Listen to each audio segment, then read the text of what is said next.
Hello, my friend. I hope that you're doing well. I want to talk to you today about the very complicated situation if you have a petitioner who has passed away either while your green card application was pending or while an I-130 was pending, or even after it's been approved, but before the green card has actually been granted to you.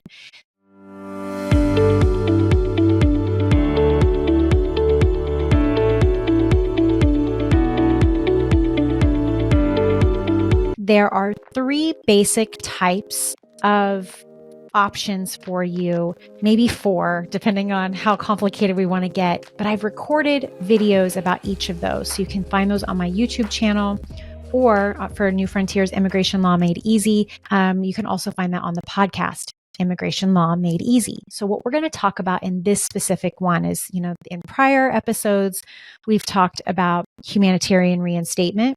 We've talked about self-petitions. If you are a widower of a U.S. citizen who passed away while the petition process was going on. And we've also talked about being a VAWA self-petitioner if your lawful permanent resident spouse has passed away and they never filed a petition for you. What this video is going to cover is something called Section 204L, which is relief for surviving relatives. And it doesn't require you to have an approved petition. For something like humanitarian reinstatement, if you've listened to any of my other videos, if you haven't, go check it out. But if you look at humanitarian reinstatement, it has to have been approved. The I-130 has to have been approved before the petitioner passed away. And that can be very complicated. This, by contrast, it doesn't matter if the petition was approved or if it was just simply pending for you.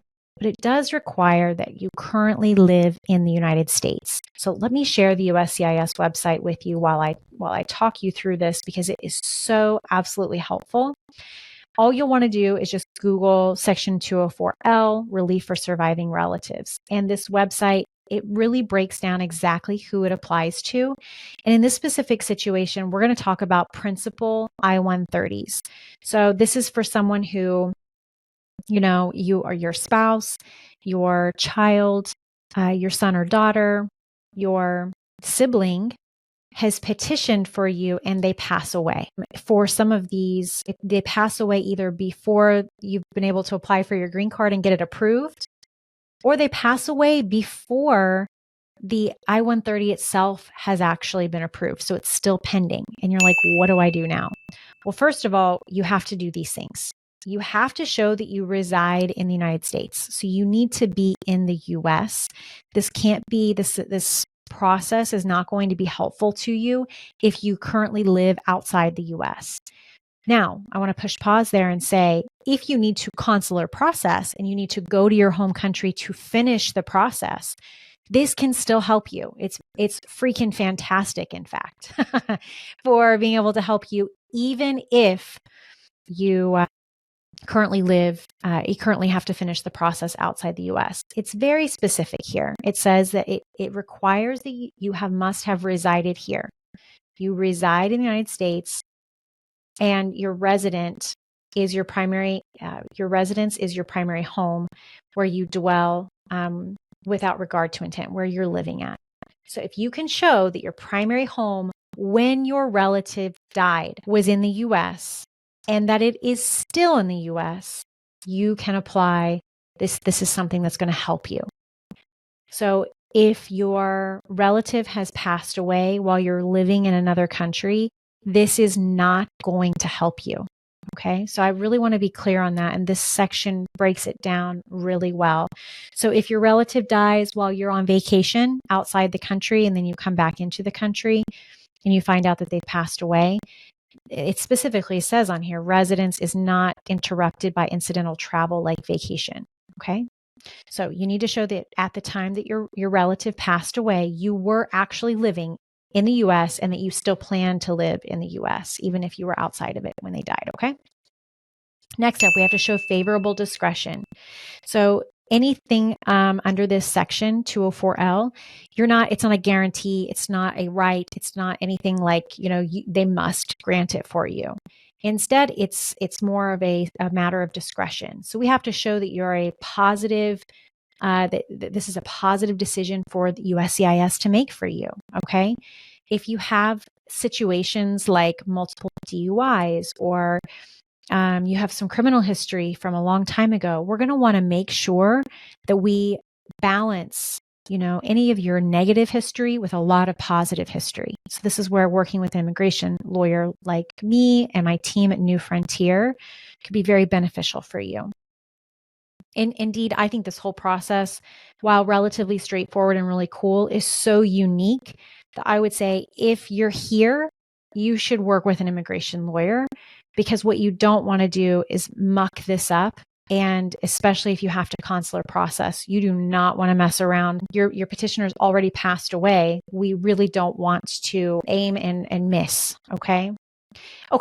Petition pending or approved petitions. This really breaks it down so simply. And I love this for this is that you can benefit for this if your relative passed away while the petition was pending, after it was approved, while your green card was still pending. So at any of those stages, even if they passed away right up to the very final stage, right before you had your green card interview, this process is here to help basically bridge the gap between, had you had a little bit more time, had they not passed away, you very likely would have been granted a green card. So we're going to bridge the gap and kind of on a humanitarian basis, help you out, because this is just, life is so complicated sometimes. Now, if you had applied for an adjustment of status, if you're in that situation where you've applied for your green card, this gives you information about what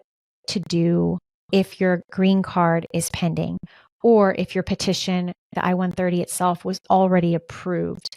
This is what that information here on the USCIS website is going to give you, which is very helpful, because now we go down here and it tells you what specific steps you need to take depending on the scenario.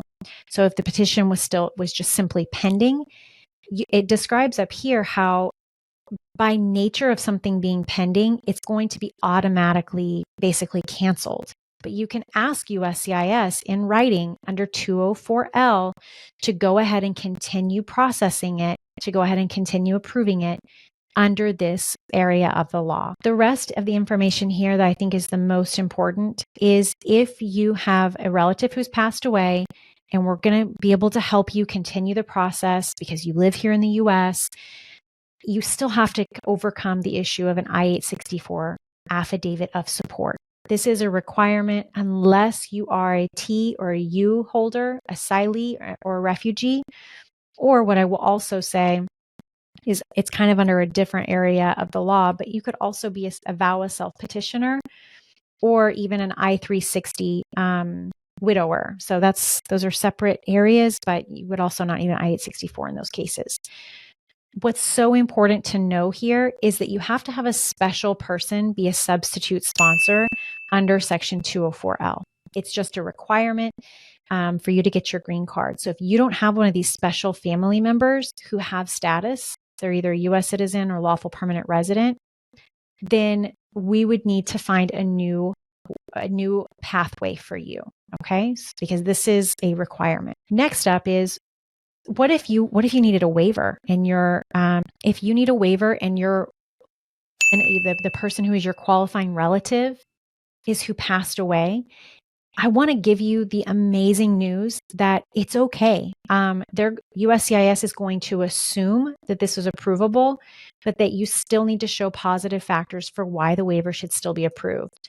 So I think a lot of people are not aware that if under this process, you needed a consular process, you needed a waiver, maybe for the 10-year bar, something like that, a 601A, and now your qualifying relative for this waiver has passed away.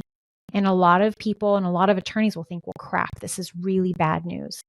And in fact, I don't mean to dismiss the fact that your family member has passed away, which is awful news. But for immigration purposes, this, assuming, you were probably going to have an approvable waiver because of the positive equities that you have, you're most likely your waiver is still going to get approved, which is really outstanding news. Most of the time, when we see USCIS making decisions, they're often not very friendly toward the immigrant. But in this type of situation, it's actually very compassionate toward the immigrant. And last but not least is I really want to highlight that you can still be eligible even if you need a consular process under 204L.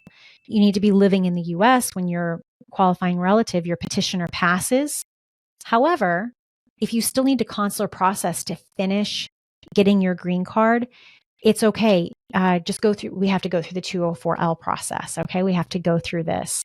So my friend, I hope that this gives you a lot of peace of mind, knowing that there are options available for you, even though that this very sad circumstance has arisen in your life, that there's a pathway forward. It's complicated if you've never done it before, but for firms like mine, reach out to us. We're happy to help you. We're happy to guide you.